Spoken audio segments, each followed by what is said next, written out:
Hello everyone, today is the day we talk about Bellow. Bellow is obviously a skill on the man-at-arms, and at max skill here, let's just kind of talk about what it does, and then we can talk about how it's good and how it's bad. Got 110 accuracy, minus 10 dodge on a debuff, and minus 7 speed on a debuff with crits received plus 5% while marked, all at 140%, and this does no damage, which is probably the kicker for most people, but we'll talk about that.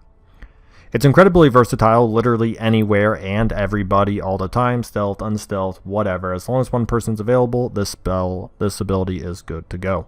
And what brings this up is, when I was making my worst skills video, I got a small amount of comments mentioning something about Bellow, but I wasn't sure if people thought it was so bad that it wasn't even worthy being in the top 10. Or if people thought it was kind of bad, but it has its like occasional cheese moments. I don't know, so I'm digging into it right now.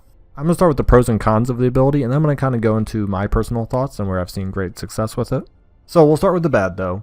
The two worst things I can possibly see about Bellow is 0 damage and the fact it's still a debuff skill chance. It's not like it's 100% that this is going to work, such as a battle ballad or maybe a self-buffing skill such as like a revenge or tracking shot. Therefore, what does this mean for your parties?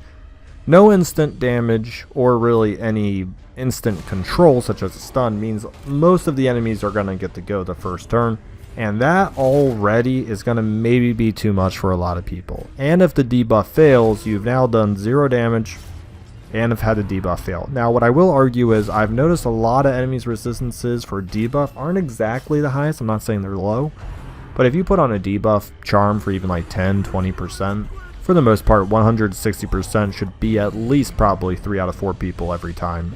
Typically, I get all 4, but for the most part, 160% debuff skill chance will probably get most people. Now the pros. Plus 10 accuracy if the whole party gets debuffed, essentially, because it's minus 10 dodge, which means it's essentially plus 10 accuracy while that debuff's going, and that can obviously build on top of each other. Plus 7 speed, once again in a weird way, because you're bringing down the whole entire team speed, which in pseudo gives you plus 7 above them, which is honestly about 2 battle ballads. So that's a weird way to think about this. It's almost an offensive battle ballad. Now that has its perks and it also has its negatives. So I'm gonna try not to ride the fence on this, but this is definitely a play style preference ability. And what do I mean by that? Well, if you're very aggressive in your lineups, you're going to hate this ability. The 0 damage and the not guaranteed everybody is going to get minus 10 dodge and minus 7 speed might be just too much for you. You'd much rather activate a riposte, do a shield bash, get a stun, bolster. I mean, anything that is guaranteed or set up for immediate future damage within a round is going to be much more appealing to you than Bellow.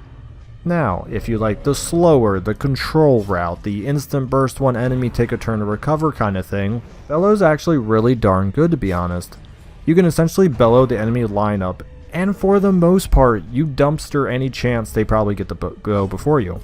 So by dumpstering the enemy speed, let's say you're starting like a 4v4 and you do have about 2 quick strike individuals, maybe someone like a highwayman, maybe a houndmaster, maybe a bounty hunter, Houndmaster combo, which is actually a thing. There's a party called Mark and Bark. From the left side of your screen to the right, it goes Houndmaster, Occultist, Man-at-Arms, Bounty Hunter. I've used that strategy many a times. The Occultist can mark for the Bounty Hunter and the Houndmaster if you want to definitely destroy something.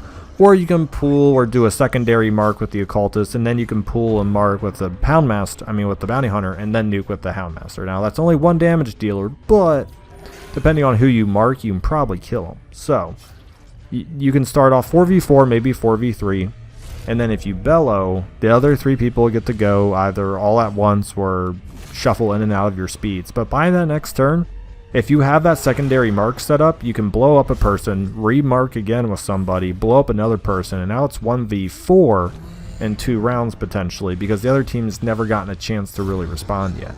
That's where I really feel like this ability takes place. It also allows you to take time for healing, stress healing. You know the enemy's going to go last, so if you really want to get in one last cheeky heal, you probably never have to worry about them outspeeding you. I think Bellow has a time and place. You definitely want a party that can at least do a little bit of control and quick burst damage, because the hardest part is getting over that first turn, and you obviously still have to be killing people per round.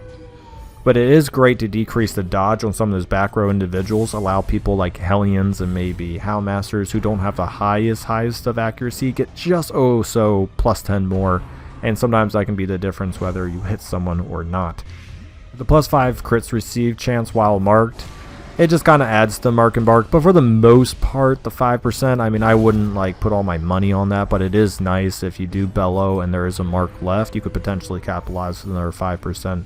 Not something I probably notice too terribly often, but it is there. It's a nice touch. But let me know what you think of Bellow. I think it definitely has a place. I think it's honestly pretty good, but I can see why in a game that typically rewards more aggressive play, why in some people's books this is just a horrible ability. But in all reality, if you think of it as a reverse battle ballad, you might go, you know what? It's almost plus 7, well, it is plus 7 speed. Pseudo plus 10 accuracy, you know, why not? It's the same thing as the Jester taking 2 turns to battle ballad. Now you do miss out on the crit chance, which I won't deny. You know, it's not a bad trade-off. I've definitely bellowed twice in a row, dumpsters people speeds by 14 and 20 dodge. At that point, you're always going first and you're always killing. So that's the way I look at it. I think it's pretty good, but let me know what you think.